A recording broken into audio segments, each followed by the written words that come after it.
2023年嘅11月25號10點29分，我個 friend 佢唔見咗。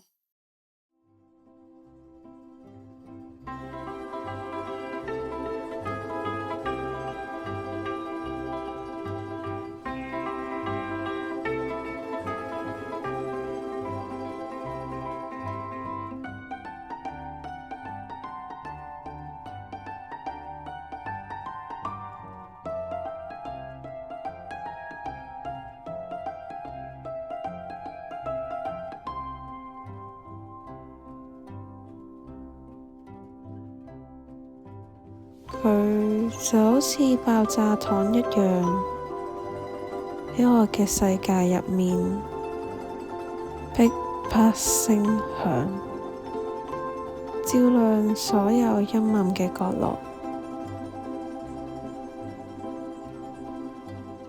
我遇見佢就好似遇見一場無法預測嘅太陽雨。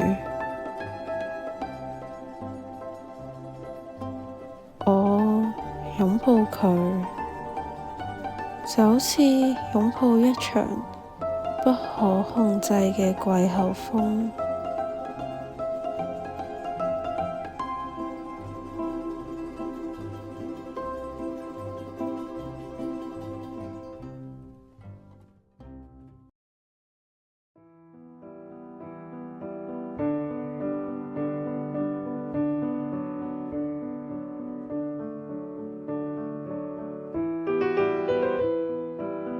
我哋共度嘅時光，被壓縮成一枚透明嘅書籤，夾起我逐漸老去嘅每一日今天。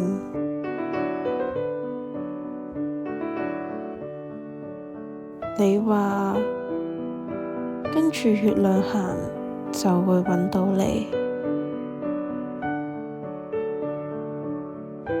我嘅影子就咁樣俾月光越拉越長，就快要掂到你離開嘅嗰日黎明，